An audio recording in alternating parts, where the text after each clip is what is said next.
Hey, this is Notser, and we're going to be talking about my ranked experience so far. Keep in mind that I'm someone who doesn't participate in clan battles, I don't want to deal with the drama, and the set schedule is something I'm not into. I played World of Warcraft, I played Battlefield, and I had a hugely set schedule for a really long time, and I don't like it. I want to see my family, I want to see my friends, I want to do stuff that I want to do.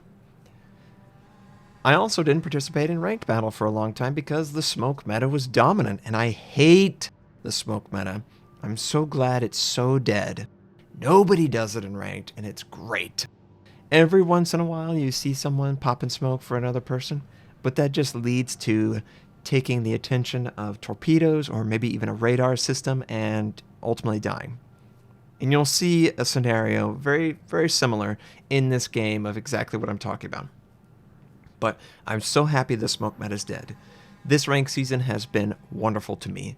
I am rank 5, and it's been pretty stress-free. I'm not someone, especially at this stage of my life, that wants to channel stress towards a game. There's just nothing to stress about. Regardless whether we win or lose, I'm going to have to live with that outcome. And I think that's a really important thing to recognize. Too many games, too much stress. That's all I can see in competitive. In all these games, Overwatch, League of Legends, World of Warships, World of Tanks, all these games, Dota 2, there's too much stress. Life's too short, it's a game. Yes, you want to win, yes, you want to compete, but it's a game. And that's how I'm going to treat it. So, ranked has been great. I'm rank 5. Yeah, I went through a couple stretches where I either won one or lost one, I contributed to the loss, like I was the reason we lost, or I died too early and I allowed my teammates to contribute to that loss. And I'll reiterate this, if you rely on your teammates to win the game, you've already lost the game. That's the unfortunate reality that we find ourselves in, and as long as I understand that, there's nothing to get stressed out about because I already know I'm going to lose the game if I don't survive or contribute a huge amount during the course of that game. And when I say huge amount, capture everything, kill as many targets as I can, keep them spotted, doing it all. I can't take a game off. And I'm okay with that. I find joy in that. Finding myself in a slightly different scenario with a slightly different loadout for the enemy team, that's compelling gameplay to me. Now that we've talked about my thought process from a rank standpoint, how has the grind been? And it hasn't been a grind. It's been a very pleasant experience. I've played the Yueyang, the Gearing, and the Z52. Probably 95% of the games after I obviously played each tier 10 once. Yueyang, fantastic, has won a ton of games for me. Z52, fantastic, has won a ton of games for me. Gearing, same. They really are very good for me. They play very well, and I like how different they are, but they also play very similar. Your goals are very similar. You want to take out enemy DDs, you want to keep them spotted, all that stuff. The tools might be different, but the goals are the same. And that's been really fun. Now, most of the games on North America have been predominantly dominated by destroyers and cruisers. This game in particular has 3 battleships, but that's a rarity. It's more 2 battleships, 2 or 3 cruisers, and then 2 or 3 destroyers. Sometimes I even got a 5. I got 2 5 games of DDs, and it was the best thing ever. Openly firing DDs back and forth. It was chaos. I loved it, and we won both of them, of course. I absolutely adore brawling in DDs, and I think it works out pretty good in our favor whenever that happens. But that's a rarity. Most of the games, 2 or 3 DDs who are trying to go for the objective. There is a source of radar. I'm usually the radar source from the DD standpoint, and then there's 2 or 3 radars per side. People can complain, oh, there's too much radar in the game. Oh, yeah? Yeah, there's a lot of radar. The majority of teams are just equipped with radar. And you just have to play around that. They're not going to go away. There's not going to be a radar jammer that magically appears for 7.4. It's hidden consumable that only becomes available at the midpoint of May. No help on the horizon. right? It's not going to happen. There's not going to be something to counter it other than distance. And as long as you play around that, it can work out pretty well. And that's what I've been doing. I've been getting into a position where I can see the enemy. I'm right on the edge of their radar. They feel me. They use their radar. I get out of range. Or I see an enemy destroyer, like a Z-52.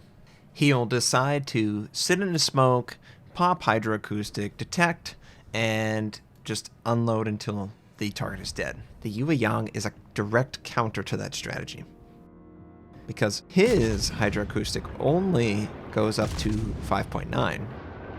My radar goes out to 7.5 kilometers, and it lasts for 28 seconds, which is more than enough time to kill you, plus they're usually stationary in their smoke. It's fantastic. And I know that's my objective. That's the most important thing.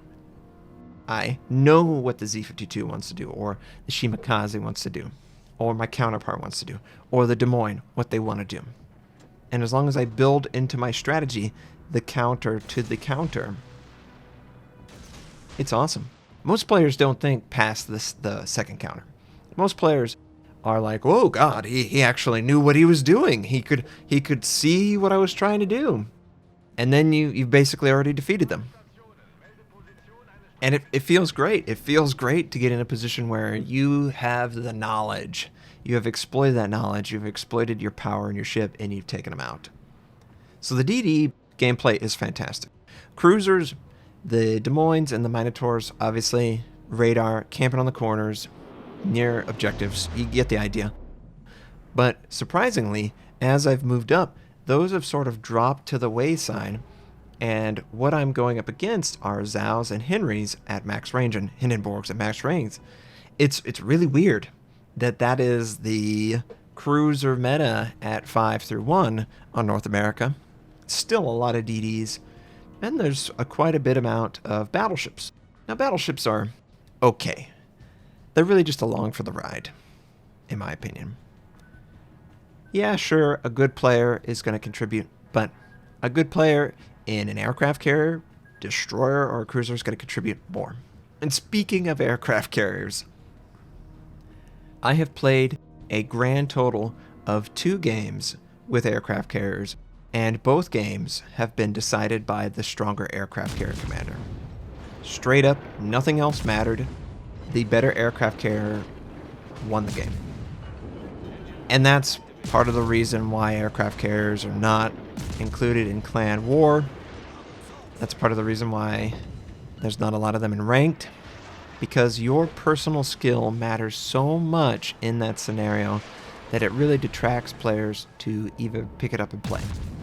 And for those of you who enjoy it, or you feel like that's, bollocks or, BS, I should be able to do that, it's not up to me. I am not your enemy. I see people, "Oh, you're just an apologist for wargaming. You're a shill. You hate aircraft carriers. How can you even speak on aircraft carriers? You don't play them." The change is going to occur whether we like it or not. I have not even given you my personal opinion because it's compromised. I have seen the gameplay. All I have shared is the overall sentiment and comments made by the participants in the summit. The scouting, the skill gap, all that stuff, that is something that was discussed.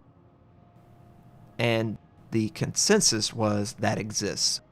And I think everyone, even aircraft carrier commanders who really enjoy the RTS design, must admit a rework is necessary. But yeah, I'm not surprised at all that aircraft carriers are dominating whenever they are in queue.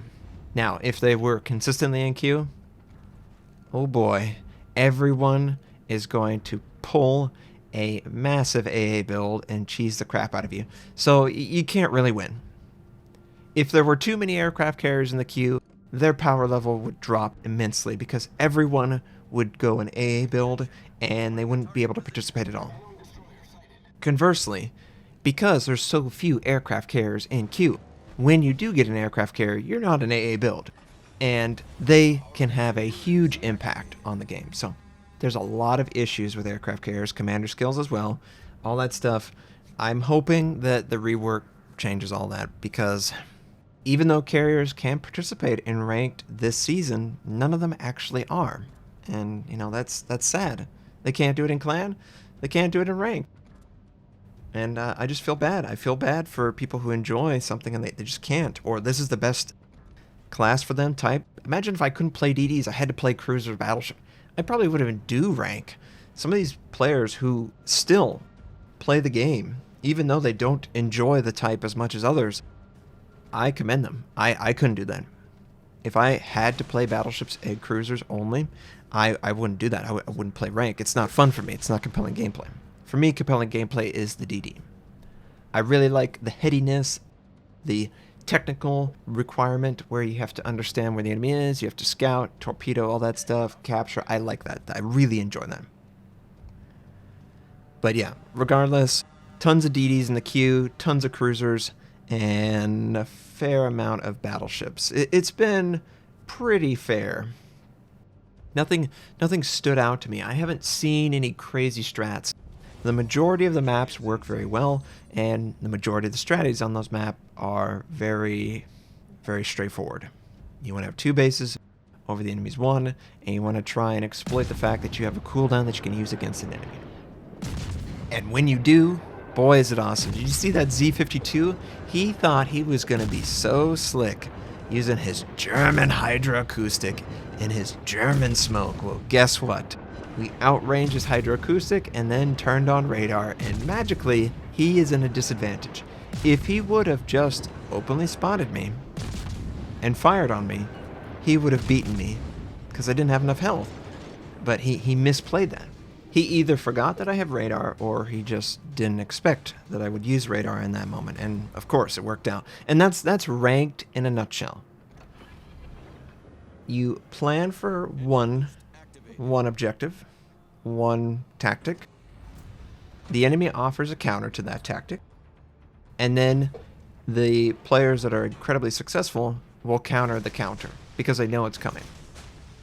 Usually, the enemy can't counter your counter. At that point, it's just too much for them. And I definitely find myself, oh, well, easy kill then. And that's how it works. And I really enjoy that. It's so much better than smoke meta. It's so much better. This has been a great season for ranked, other than the fact that there are no aircraft carriers, and when there are, they are a burden on the game, either plus or minus. You know, either they make too much AA builds pop up for the counter and then they can't do anything, or they're barely there, and then when they are there, they win the game outright. That's just a minor thing to the overall game on North America. North America, we don't see the aircraft carriers to even register on the radar. You know, it's radar to even register. It's just the way it goes. So I'm enjoying it. I hope to try and continue pushing forward to rank 1. I think that my strategy is sound. Survive, and you will probably win the game. Die, and it's going to be a loss. That's pretty much what I've gone through, and it's worked out so far. So I'm definitely happy. I'm definitely enjoying this rank season. Now, one thing that is something that obviously has been gone for a long time. Where are those super consumables? Where do they come from? From ranks 10 to 5, I just got camo. And that's cool, but I don't really care about camo. Do they start rewarding those modules again, or have those gone completely to the super container, you know, luck of the draw sort of thing? Someone with more knowledge will be able to tell me. But regardless, you know, it's been great. I hope rank is going well for you. And some people comment, you know, oh, well, you make it look so easy. I can assure you that I have failed so many times in order to do just that, pass along that knowledge to you. And I hope it's useful. But this comes with a lot of failure. I hope you're enjoying it. I hope you have a wonderful day, and I'll catch you next time.